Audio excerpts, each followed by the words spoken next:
Hello, good morning everyone. कैसे हैं आप लोग? आई होप सभी बहुत अच्छे होंगे। आज हम डिस्कस करने वाले हैं class 12 biology chapter number 6 that is molecular basis of inheritance. इसका लेक्चर नंबर आ गया है 9। तो आज के लेक्चर में हमें क्या करना है? आज के लेक्चर में हमें क्वेश्चन आंसर्स की प्रैक्टिस करनी है एंड जिसने भी बहुत अच्छे से इसमें पार्टिसिपेट किया उसका मैं नाम लेने वाली हूँ नेक्स्ट लेक्चर में। ठीक है, तो चलिए शुरुआत करते हैं आज के लेक्चर की। My name is Ekta and आपका हम सबका यूट्यूब चैनल स्टडी विद। तो चलिए देखते हैं क्वेश्चन नंबर 1 क्या है। तो क्वेश्चन नंबर 1 है DNA is a long polymer of. किसका लॉन्ग पॉलीमर है डीएनए? इसमें ऑप्शन ए है डीऑक्सी राइबोन्यूक्लियोटाइड्स, सी न्यूक्लियोसाइड, ऑप्शन डी है बी एंड सी बोथ। बताइए। तो देखिए इसका आंसर क्या हो जाएगा। न्यूक्लियोसाइड नहीं हो सकता, ठीक है, क्योंकि डीएनए जो है वो किससे मिलके बना है? डीएनए किससे मिलके बना है? ये जो डीएनए है इससे एक से मिलके बना है। तो इसकी जो एक जो यूनिट है, ठीक है, तो ये किससे मिलके बना है? तो ये है एक न्यूक्लियोटाइड की चेन, ठीक है, और वो भी कौन सी न्यूक्लियोटाइड है? Deoxy ribonucleotides. तो इसका ऑप्शन हो जाएगा राइबोन्यूक्लियोटाइड, क्योंकि इसमें डीऑक्सी राइबो शुगर होती है डीएनए में एंड आरएनए में क्या होती है? Ribo sugar. ठीक है, तो न्यूक्लियोसाइड तो हो ही नहीं सकता, क्योंकि न्यूक्लियोटाइड क्या होता है? न्यूक्लियोटाइड होता है sugar, phosphate plus nitrogenous bases, यही होते हैं। तो इसको मिला के बनता है न्यूक्लियोटाइड। अब डीऑक्सी राइबोस क्यों बोला? क्योंकि हमने इसमें जो शुगर ली है वो डीऑक्सी राइबोस शुगर ही यूज की है डीएनए में, आपको पता है ये अच्छे से। ठीक है, तो इसका आंसर हो जाएगा ए। क्वेश्चन नंबर 2 है base pair present in E coli bacteria. बताइए ई कोलाई जो बैक्टीरिया है उसमें बेस पेयर कितने होते हैं? कितने नंबर ऑफ बेस पेयर होते हैं? तो इसका आंसर यहाँ पे गिवन है option A 6.6 into 10 to the power minus, sorry not minus, 10 to the power 9 base pair, 3.3 into 10 to the power 9 base pair, 4.6 into 10 to the power 6 base pair and last है 1.36 into 10 to the power 3 base pair। बताइए इसका answer क्या होगा? तो इसका answer हो जाएगा, आपको पता है 4.6 into 10 to the power 6 base pair. अगर आपने मेरे लेक्चर्स को अच्छे से देखा होगा तो आप आराम से इनको कर सकते हैं। तो इसका आंसर हो जाएगा सी। ठीक है, ई कोलाई में कितने होते हैं बेस पेयर? ये होते हैं 4.6 into 10 to the power 6 base pair. Okay, next question, choose correct answer. ठीक है, what is the dimension of A typical nucleus? Typical nucleus का क्या डायमेंशन होता है? हमने बहुत अच्छे से देखा है कि जो न्यूक्लियस होता है हमारा कुछ इस तरीके से, उसका डायमेंशन क्या है? उसका डायमेंशन होता है 10 to the power -6 metre. Okay, हमने पढ़ लिया है। एंड हमारा डीएनए कितना है? 2, ठीक है, 2.2 समथिंग है, 2.2 मीटर्स। तो आपको समझ में आ रहा है, ऑप्शन ए होगा इसका। Question number 4 DNA in prokaryotes is held by protein name. जो डीएनए होता है प्रोकैरियोट्स में, फटाफट बताइए, डीएनए इन प्रोकैरियोट्स, जो प्रोकैरियोटिक सेल होती है उसमें डीएनए जो प्रेजेंट होता है किसके थ्रू वो हेल्ड होता है? किसके थ्रू इस तरीके से कॉइल्ड होता है? क्या होती हैं? कौन सी प्रोटीन्स होती हैं? आपको पता है डीएनए क्या है? नेगेटिवली चार्ज है, तो इसको पॉजिटिवली चार्ज प्रोटीन चाहिए। ठीक है, तो कौन सी हैं? फटाफट आंसर दीजिए। ए है histone protein, B non histone chromosomal protein, C है A and B both and D है पोलियमिन्स। तो इसका आंसर होगा डी पोलियमिन्स, राइट। अब देखिए DNA and protein which are held together. Question number 5 है DNA and protein which are held together having charge respectively. बताना है कि DNA and proteins, DNA and protein इनके पास कौन सा चार्ज होता है? रिस्पेक्टिवली बताना है, मतलब एक के बाद एक कि कौन सा चार्ज होता है। चलिए इनके ऑप्शन देखते हैं। ए है positive and negative, positive and negative. B option है positive and positive, positive and positive. And C है negative and negative. D negative and positive. तो हम सबको पता है ये नेगेटिवली चार्ज होता है, ये पॉजिटिवली चार्ज होते हैं प्रोटीन, तो इसका आंसर हो जाएगा डी। ठीक है, अब हम चलते हैं नेक्स्ट क्वेश्चन नंबर 6। ठीक है, क्वेश्चन नंबर 6 क्या है? Packaging of negatively charge DNA with the help of positively charge protein. बताइए, डैश डैश करके at lower level of packaging. जब स्टार्टिंग में, मतलब जो पैकेजिंग की स्टार्टिंग होती है, ठीक है, लोअर लेवल पे जो पैकेजिंग होती है, तो लोअर लेवल का मतलब आप समझ पा रहे हैं, जो शुरुआत में जो पैकेजिंग होती है, मतलब जैसे हमारा डीएनए होता है तो शुरुआत में 2 नैनोमीटर का होता है, इसकी डायमीटर 2 नैनोमीटर होता है। एंड देन क्या हो जाता है, जब ये हिस्टोन ऑक्टोमर्स के ऊपर इस तरीके से रैप हो जाएगा, ओके, हिस्टोन ऑक्टोमर के ऊपर रैप हो जाएगा, उसके बाद इसकी जो हिस्टोन ऑक्टोमर है इसकी 10 नैनोमीटर डायमीटर होता है, तो इसको हम बोलेंगे कि ये क्या है, क्रोमेटिन। कितना? 10 नैनोमीटर का इसका डायमीटर हो गया। देन 30 नैनोमीटर हो जाएगा जब इसको हम इस तरीके से कॉइल कर देंगे, तो इसको उठा के इस तरीके से कॉइल कर देंगे तो। एंड आफ्टर दैट क्या करेंगे, हम इसको इस तरीके से लूप्स बना देंगे। ठीक है, लूप बनाएंगे तो 300 to 400 बोल सकते हैं नैनोमीटर। एंड उसके बाद क्या होगा, और ज्यादा इसको कॉइल करेंगे तो क्या हो जाएगा, इस तरीके से जो क्रोमोसोम है उसके ऊपर उसको लपेट देंगे एक तरीके से। ये जो प्रोटीन होती है उसका नाम नहीं बताऊंगी क्योंकि वो आंसर है किसी क्वेश्चन का। तो उसके बाद एक क्रोमेटिड कितना होता है, 700 का बन जाएगा। ये टोटल कितना हो जाएगा, 1400। देखिए बहुत अच्छे से मैंने इसको बता दिया है आपको, अगर नहीं देखा है तो प्लीज आप वीडियो को देखिए, बहुत डिटेल में आप समझ पाएंगे इस चीज को। तो इसका आंसर क्या हो जाएगा, लोअर लेवल पे जो पैकेजिंग होती है तो कौन सी प्रोटीन्स इसमें यूज में ली जाती हैं? बताइए, हिस्टोन्स होती हैं या फिर क्या होती हैं, न्यूक्लियोसोम्स होती हैं, नॉन हिस्टोन क्रोमोसोमल प्रोटीन्स होती हैं, या फिर आंसर है डी H1 हिस्टोन ओनली। बताइए, तो इसका आंसर मैंने ऑलरेडी दे दिया है। शुरुआत में जो पैकेजिंग होती है लोअर लेवल पे, तो स्टार्टिंग में ही इसी तरीके से पैकेजिंग हो रही है। क्या होता है उसमें, हिस्टोन्स होती हैं, हिस्टोन्स के ऑक्टामर बन गए हैं। ठीक है, तो हिस्टोन्स इसका आंसर होगा, न्यूक्लियोसोम नहीं हो सकता। न्यूक्लियोसोम किसको बोलते हैं, जब हिस्टोन ऑक्टामर के ऊपर ये रैप हो गया है डीएनए, तो इसको हम बोलेंगे क्या, इसको हम बोलते हैं न्यूक्लियोसोम। तो इसका आंसर होगा A. Okay, question number 7, positive charge on a set of histone due to the abundance of amino acid which are basic in nature are। बताइए कि जो हिस्टोन प्रोटीन्स हैं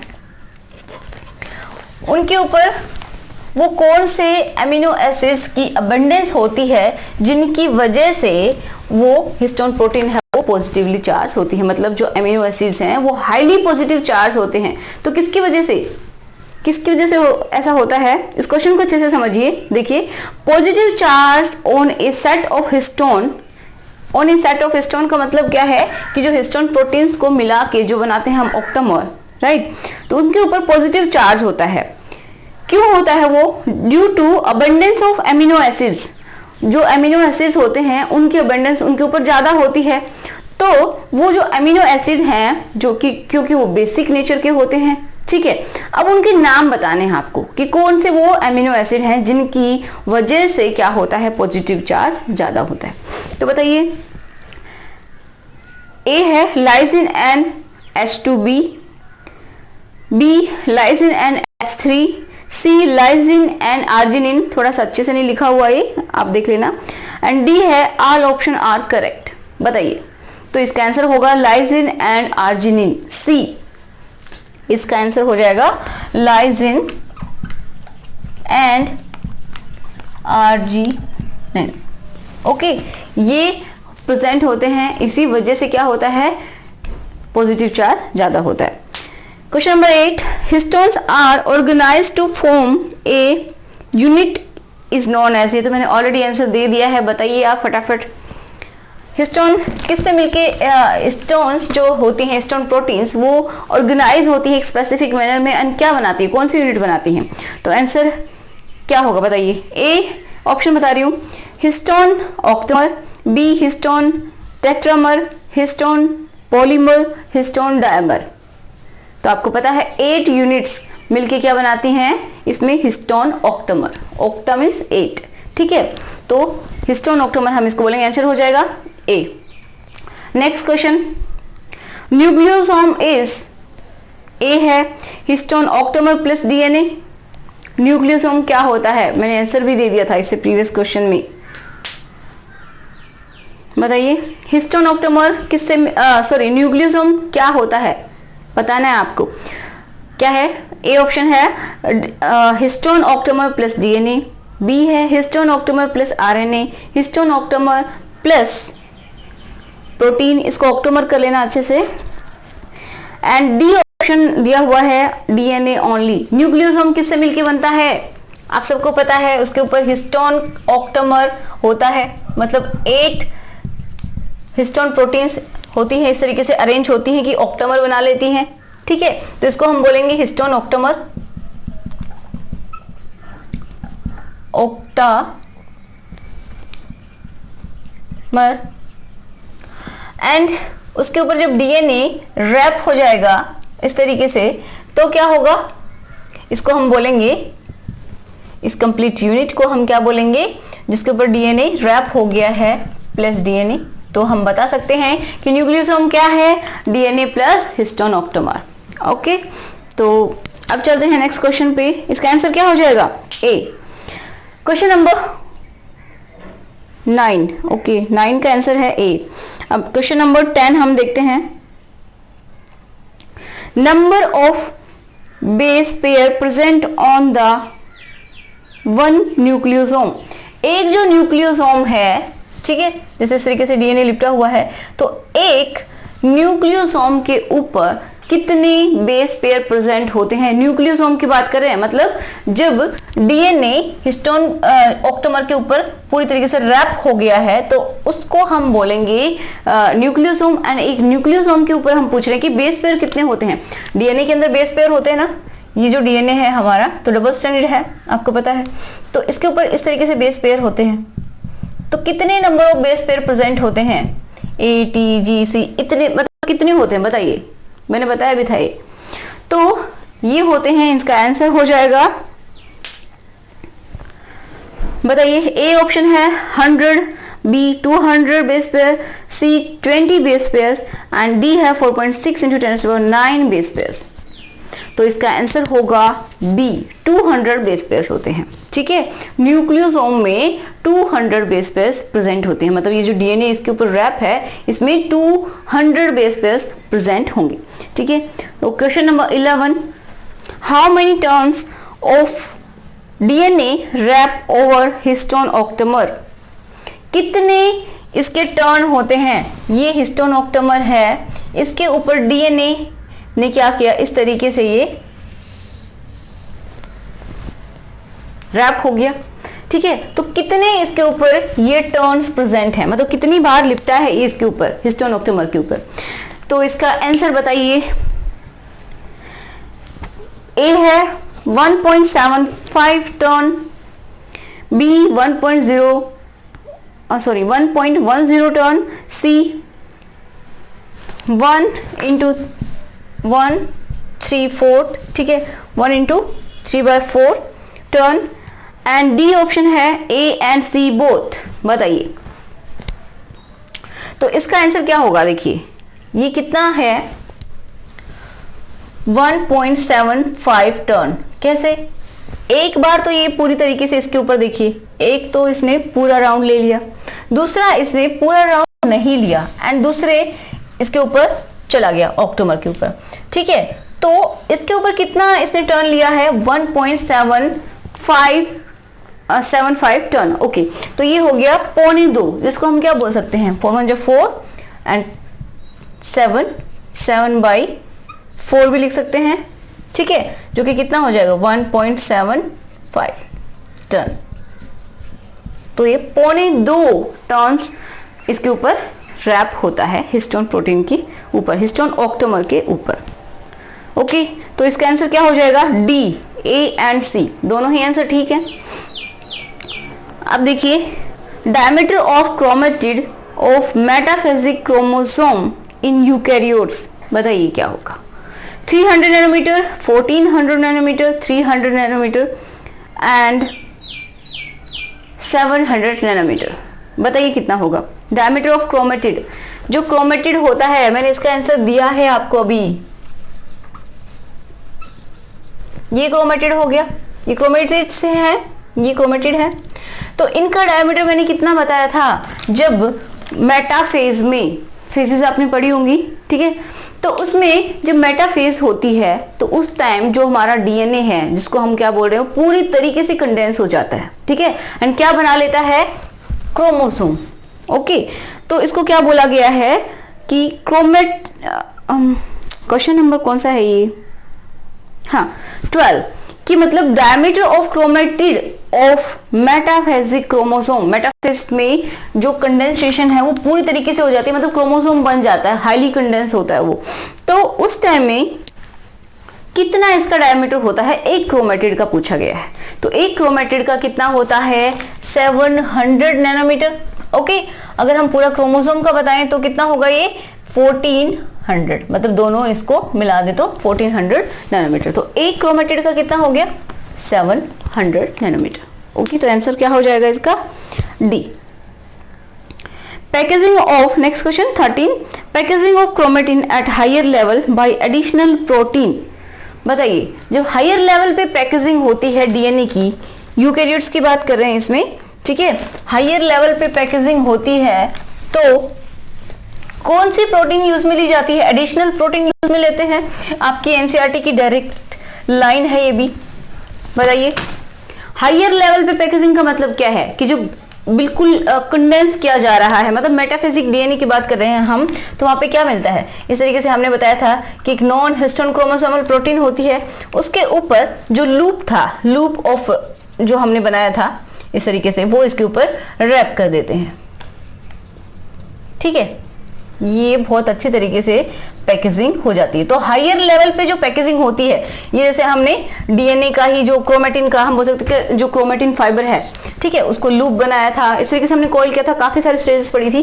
तो जो हाईली कंडेंस करते हैं तो उसके लिए स्पेसिफिक प्रोटीन चाहिए हमें। तो ये पॉजिटिवली चार्ज प्रोटीन है, नेगेटिवली चार्ज जो हमारा क्रोमेटिन फाइबर है, या फिर बोल सकते हैं क्रोमेटिन जो लूप बना दिया है हमने, वो है। उसके बाद ये हमें चाहिए कौन सी प्रोटीन? नाम बताइए फटाफट, मैं नहीं बताने वाली अभी, जल्दी से बताइए। NHC protein, histone octamer, arginine, H2A, H2B, H1 histones. बताइए कौन सा होगा? तो इसका आंसर हो जाएगा ए, नॉन हिस्टोन क्रोमोसोमल प्रोटीन, जिसको हम NHC लिखते हैं। कि ये जो प्रोटीन होती है, ये कौन सी होती है? Non histone chromosomal protein. इसके ऊपर इस तरीके से हमने रैप कर रखा है किसको? क्रोमेटिन को, क्रोमेटिन फाइबर या फिर क्रोमेटिन लूप। ओके, उसको हमने रैप कर रखा है। तो कौन सी प्रोटीन होगी? Non histone chromosomal protein. Answer हो जाएगा इसका NHC protein, A. Question number 14 है, euchromatin is transcriptionally dash dash dash करके है।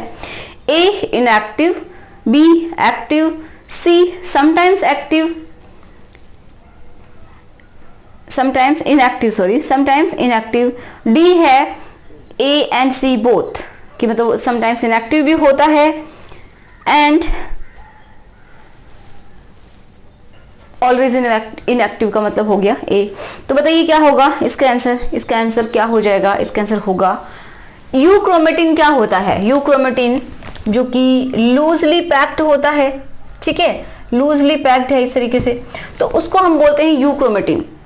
यूक्रोमेटिन वो की लाइटली डेंस होता है, ठीक है, मतलब लाइटली स्टेन्ड होता है एंड लूजली पैक्ड होता है, मतलब लूज उसकी पैकेजिंग होती है। एंड जो स्टेन होगा, जब हम स्टेन उसका देखेंगे इलेक्ट्रॉन माइक्रोस्कोप में, तो वो लाइट होगा उसका कलर, ठीक है। तो जो यूक्रोमेटिन है वो क्या कर सकता है? जो लूज पार्ट होता है, आप इस तरीके से समझिए, वो इजीली ओपन हो सकता है, खुल सकता है, मतलब ठीक है, डीएनए का, वो पार्ट आराम से ओपन हो जाएगा। ओपन क्यों करते हैं? क्योंकि जब हम क्या करते हैं, डीएनए का रेप्लिकेशन करते हैं या फिर डीएनए से क्या बनाते हैं, आरएनए बनाते हैं, तो क्या हो जाएगा, वो आराम से खुल जाएगा। इस तरीके से हम उसका आरएनए भी बना लेंगे। तो क्या बोल रहे हैं, इसका मतलब ये हुआ कि ट्रांसक्रिप्शनली एक्टिव है, मतलब डीएनए से आरएनए हम बना सकते हैं, तो उसी को बोलते हैं ट्रांसक्रिप्शनली एक्टिव। तो जो लूजली अरेंज्ड है, ठीक है, लूजली पैक्ड है, साथ में उसके कैरेक्टर्स बता रही हूँ क्या होते हैं, और वो क्या होता है, यूक्रोमेटिन, लाइट स्टेन होता है, एंड थर्ड क्या है कि वो ट्रांसक्रिप्शनली एक्टिव होता है। ठीक है, तो इसका आंसर क्या होगा, बी। ठीक है, 14 का आंसर हो जाएगा बी। अब देखते हैं क्वेश्चन नंबर 15, हेटेरोक्रोमेटिन इज, बताइए, ये तो आप बता सकते हैं, इससे जस्ट ऑपोजिट होगा। लूजली पैक्ड तो हो ही नहीं सकता, तो इसको हम छोड़ देंगे। बी ऑप्शन में भी loosely packed and light stained नहीं। सी क्या होगा, closely packed, dark stain and transcriptionally inactive. And D है closely packed, dark stain and transcriptionally active. तो जो डेंसली पैक्ड है, हम बोल सकते हैं क्लोजली जो पैक्ड डीएनए है, वो क्या होता है, ट्रांसक्रिप्शनली इनएक्टिव होता है। ठीक है, वो इनएक्टिव होता है, और आपको पता है कि क्लोजली पैक्ड है तो वो कैसा दिखेगा, जब हम देखेंगे माइक्रोस्कोप से, तो dense, dark stained, closely packed है, एंड उसको हम क्या बोलेंगे, ट्रांसक्रिप्शनली इनएक्टिव होगा। ठीक है, वो पार्टिसिपेट नहीं करेगा किसमें, ट्रांसक्रिप्शन में। ओके, नेक्स्ट क्वेश्चन, तो इसका आंसर क्या हो जाएगा, आंसर होगा इसका C. Question number 16, central dogma is discovered by, central dogma को किसने डिस्कवर किया था, तो मैंने बताया था कि जब क्या हुआ था, वॉटसन एंड क्रिक ने अपना मॉडल दिया था, तो उसी के बेसिस पे आपको याद रखना था कि सेंट्रल डोग्मा किसने दिया था, क्रिक ने दिया था। ओके, तो इसका आंसर होगा D, Crick. Question number 17, enzyme involve in DNA replication, DNA replication में कौन सा एंजाइम काम में आता है, सेंट्रल डोग्मा के बेस पे ही ये क्वेश्चन है, बताइए।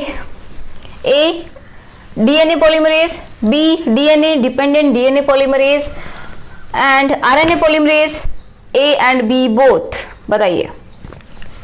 डीएनए से डीएनए बना रहे हैं, इसको क्या बोलते हैं, डीएनए रेप्लिकेशन, इस प्रोसेस को बोलते हैं डीएनए रेप्लिकेशन। एंड इसमें जो एंजाइम इन्वॉल्व होता है उसको क्या बोलते हैं, डीएनए पॉलीमरेज। ठीक है, डीएनए पॉलीमरेज जो कि डीएनए को बना रहा है, उसके पॉलीमर को बना रहा है। ओके, बट इसको हम दूसरा नाम भी दे सकते हैं, किसके ऊपर डिपेंड है, डीएनए डिपेंडेंट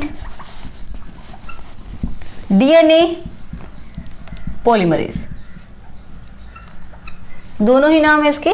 डीएनए पॉलीमरेज बोल सकते हैं सिंपली, या फिर हम क्या बोल सकते हैं, डीएनए के ऊपर डिपेंड कर रहा है, क्या फॉर्म कर रहा है, डीएनए, तो DNA dependent DNA polymerase. Okay, तो इसका आंसर हो जाएगा हमारे पास D. A and B option दोनों ही करेक्ट हैं।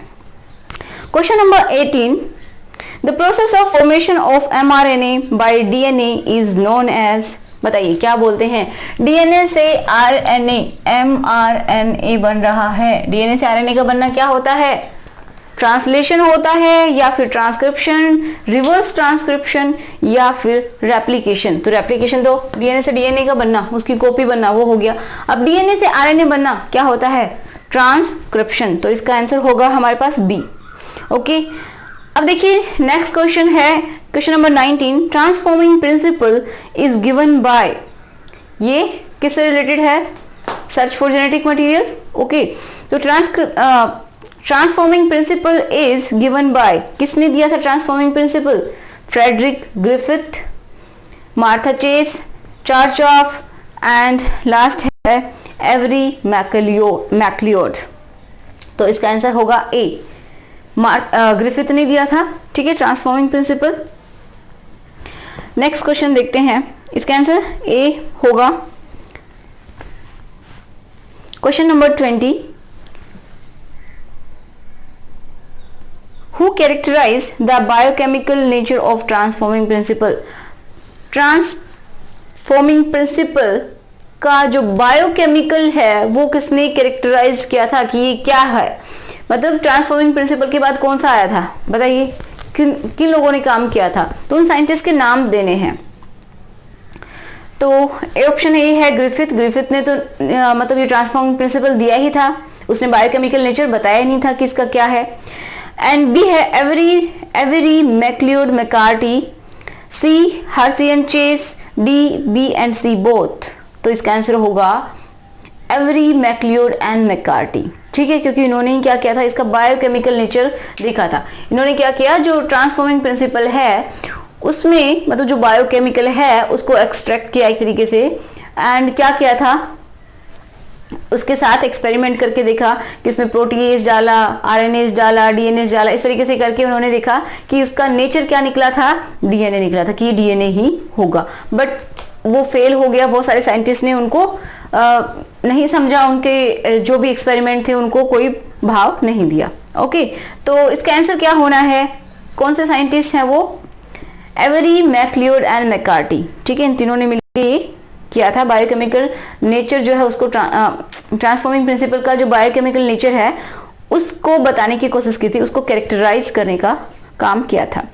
Okay, question number 21, DNase and DNase are respectively. मैंने समझाया था डीएनएस क्या होते हैं एंड डीएनए सिर्फ एस लगा दे तो क्या होता है और एस ई लगा दे तो क्या होता है।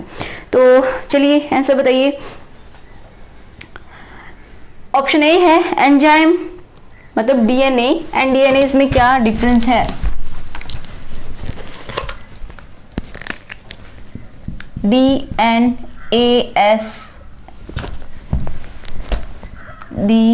डीएनएसई, ठीक है, एंड डीएनएस क्या है। Option A enzyme and nucleic acid, ये एंजाइम है, ये न्यूक्लिक एसिड है। बी प्रोटीन डाइजेस्टिंग एंजाइम, ठीक है, protein digesting enzyme and RNA. C DNA digesting enzyme and number of proteins. D option है DNA digesting enzyme and nucleic acid. बताइए।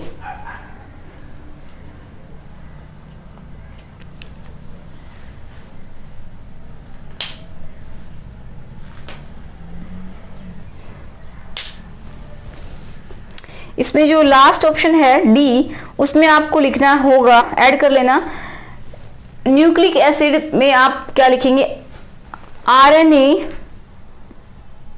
Ribo nucleic acid करेंगे इसको। ठीक है, तो ये गलत हो जाएगा। तो इसका आंसर क्या होगा, ए होगा। ठीक है, इसका आंसर होगा एंजाइम, क्योंकि ये तो डीएनए क्या है, एंजाइम है, एंड जो डीएनए है डीएनएस ये क्या है, न्यूक्लिक एसिड। ओके, अब देखिए question number 22, Griffith experiment were perform with, choose कीजिए इनकरेक्ट ऑप्शन कौन सा होगा इसमें, किसके ऊपर उन्होंने एक्सपेरिमेंट किया था। ए है टीएमवी टोबैको मोज़ेक वायरस, या फिर बैक्टीरियोफाज। सी है pneumococcus. D A and B both. तो बताइए। तो इसका आंसर होगा डी। उन्होंने किस पे काम किया था, बैक्टीरियोफाज भी बोल सकते हैं उसको, नहीं, इसका आंसर क्या होगा, इनकरेक्ट चूज करना है, सॉरी। तो उन्होंने काम किस पे किया था, उन्होंने किया था न्यूमोकोकस, या फिर जिसको हम क्या बोल सकते हैं, न्यूमोकोकस को स्ट्रेप्टोकोकस न्यूमोनिया, जो कि एक बैक्टीरिया था। अब बैक्टीरियोफाज क्या होता है, बैक्टीरियोफाज होता है जो वायरस जो कि बैक्टीरिया के ऊपर अटैक करता है, उसको हम बोलते हैं बैक्टीरियोफाज। तो ये रॉन्ग हो गया, टीएमवी ये भी रॉन्ग हो गया। ठीक है, न्यूमोकोकस ये राइट आंसर है। तो इसका मतलब हमें चूज कौन सा करना है, इनकरेक्ट, जो कि सही नहीं है, तो वो होगा डी। ठीक है, ए एंड बी, क्योंकि दोनों ही ऑप्शन क्या है, रॉन्ग है, ए एंड बी। तो आंसर हो जाएगा D. Question number 23, bacteriophage is, अभी बताया मैंने, चूज इनकरेक्ट ऑप्शन। ए है virus which attack on bacteria, B bacteria, C E coli, D B and C both. तो ये क्या होगा, बैक्टीरियोफाज एक वायरस होता है जो कि किस पे अटैक करता है, बैक्टीरिया पे, इसलिए उसको क्या बोलते हैं, बैक्टीरियोफाज। तो इसका आंसर क्या हो जाएगा, रॉन्ग आंसर कौन से हैं वो हमें देखने, तो बी भी रॉन्ग है एंड सी भी रॉन्ग है, ठीक है। तो इसका आंसर होगा D, B and C both. Next question number 24, unequivocal proof of genetic material that is DNA given by, किसने दिया था unequivocal proof of DNA। तो इसका आंसर आपको पता होना चाहिए बहुत अच्छे से, ये भी डायरेक्ट लाइन है एनसीईआरटी की। Alfred Hershey and Griffith, Alfred Hershey and Martha Chase, MacLeod and McCarty, none of above. तो इसका आंसर होगा B, Alfred Hershey and Martha Chase, Hershey and Martha Chase ने दिया था, ठीक है, तो बी होगा इसका answer. Next and last, the process of formation of RNA to DNA in some viruses is known as, मतलब डीएनए से सॉरी आरएनए से डीएनए का बनना कुछ वायरसेस में होता है, मैंने बताया था, सब में तो नहीं बट कुछ वायरसेस में क्या होता है, ये आरएनए से डीएनए बनता है, तो उसको क्या बोलते हैं। देखिए डीएनए से आरएनए का बनना क्या होता है, ट्रांसक्रिप्शन, ओके, बट आरएनए से डीएनए का बनना तो इसको हम क्या बोलेंगे, रिवर्स ट्रांसक्रिप्शन। समझ में आया, तो इसका आंसर क्या हो जाएगा, रिवर्स ट्रांसक्रिप्शन, जो कि आंसर है डी, ठीक है। तो ये थे कुछ क्वेश्चंस एंड ये मैंने दिखा दिया, यहाँ पे इसकी आंसर सीट है, आप इनसे मिला सकते हैं, ओके। तो आई होप आपने अच्छे से पार्टिसिपेट किया हो, आपको अच्छा लगा हो कि किसी क्वेश्चन आंसर्स को देखते हैं, ठीक है। तो चलिए मिलते हैं नेक्स्ट लेक्चर में, जिसमें हमें बात करनी है डीएनए वर्सेस आरएनए। जिसने अच्छे से पार्टिसिपेट किया होगा आज के लेक्चर में, उसका नाम मैं नेक्स्ट लेक्चर में लेने वाली हूँ। सो मिलते हैं नेक्स्ट लेक्चर में, सो थैंक्स फॉर वॉचिंग।